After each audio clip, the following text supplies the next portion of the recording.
Today, most of the developed world has ended the death penalty, but in 2024 there are still 2 countries in the OECD that use it, the United States of America and Japan. But while the US has been transparent about its ultimate punishment, Japan has kept its practices secret for years. It was only in 2010 that the world was finally shown the evil design of Japan's death penalty. July 26, 2022, Tomi Hiroato is sitting in a cell in the Tokyo detention center. 14 years ago, he killed 7 people and injured 10 in 2011. Tomato was sentenced to death. Every day he wakes up at 7 a.m. and heads to bed at 9 p.m. in a cell that's the size of about 4 tatami mats. He has a sink, a commode, bedding, and a small desk in Japan death row. Inmates can wait decades for an execution. But unlike the US, they wait for a day they never really know is coming. Any random morning, the inmate can be taken to the execution chamber. They're given no more than a few hours' notice. The Japanese state says that this helps with emotional stability, that it reduces the chances of an inmate taking life. Some argue it's justice. Their victims weren't given notice either. Others say it's inhumane. For 34 years, a man named Mendasaka didn't know which day would be his last. In 1983, he was freed. The police officer who arrested him revealed that he had concealed Sakai's alibi that proved he was innocent. 12,410 mornings with an unjustified fear for execution. In 2014, Kiwa Hakamada was also released and given a retrial due to possibly falsified evidence.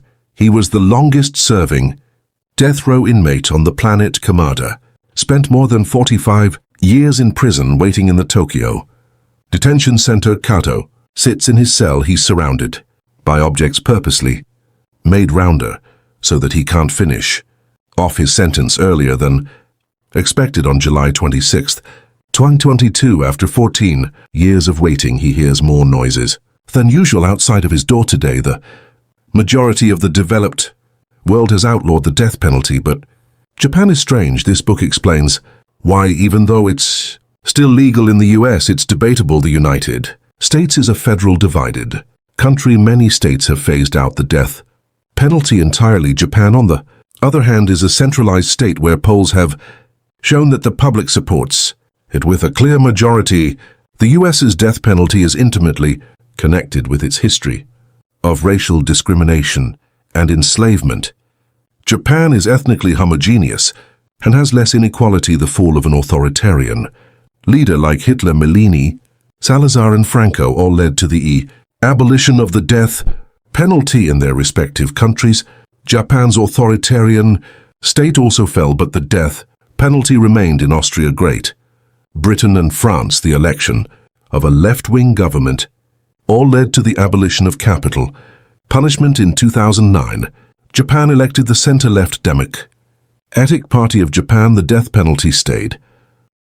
But what makes Japan's situation even stranger is how uniquely brutal it is. Its homicide rate is a fraction of that found in the US, and it's lower than all the European countries which have abolished the death penalty. Nevertheless, the percentage of murder offenders sentenced to death in Japan and the US are around the same. In 2018, 15 Japanese prisoners were killed, with about 16 inmates on death row.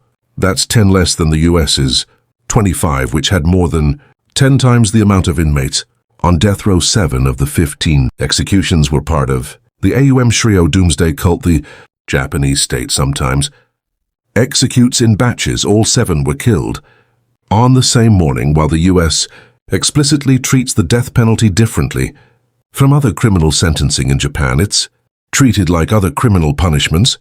To be put to death in the US, you must go through a bifuric trial system. There is a criminal trial for determining guilt or innocence, which requires unanimity. After, if determined to be guilty, it goes to another trial for deciding the punishment. Here you must receive again a unanimous agreement from the jury. Then the judge can serve you the death penalty. Florida and Alabama are the only exceptions, but these 2 states are outliers in the US context, and they still require a supermajority. In Japan, it's different. Under the scene system, citizens act like judges. They sit alongside professional ones to determine both the verdict and the sentence of a crime. All that is required for the death penalty is a majority in theory. 5 judges on the panel can believe the defendant is guilty and deserves the death penalty, while the other 4 could believe the defendant is innocent and deserves no punishment whatsoever. With this close of a vote, the defendant can be sentenced to death. In Japan, there are 7 detention centers that execute the death penalty. It's the justice minister who decides when it will take place.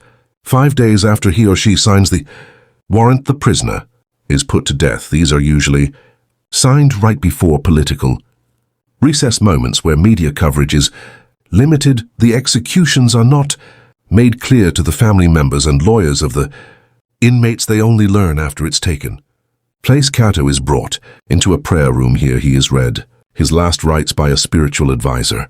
He is given time to write a will and maybe to consume some snacks or even smoke a cigarette. Afterwards, he's taken into another small room with an altar. If they're Buddhist, it will be a figure of the Buddha. If they're one of the few Christians in the country, a crucifix. In this room, the execution order is officially read out by the prison warden. The last thing Kato sees are the blue curtains covering the next room. The guards wrap a bleached white blindfold around his eyes, throw a black hood over his head, handcuff his hands behind his back, and tie his knees together. He is taken to the next and final room. In the U.S., lethal injection is the primary method of executing the death penalty in Japan.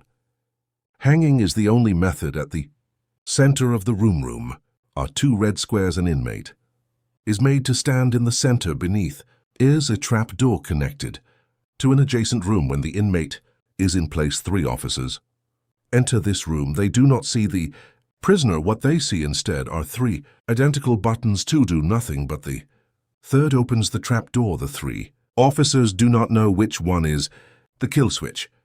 This divides the responsibility between all 3. It's also been mentioned that there is a delayed circuit to hide who pressed the kill button if they were pressed at different times, but I could not find a good source to confirm this for their service. All 3 officers received 20,000 yen, about 180, each. Watching the execution are a few officials. The head of the detention center, a medical officer, and the prosecutors. The medical officer waits for 5 minutes until confirming the death. After the body is cleaned, the families are notified the body will be cremated, unless the family specifies otherwise. In the case of some high-profile inmates, the ashes are kept in state custody. It was only in 2007 that the Japanese government even released the names of those put to death. Currently, there are 106 inmates awaiting their execution in Japan. The last person sentenced to the death row killed 36 people in an arson attack.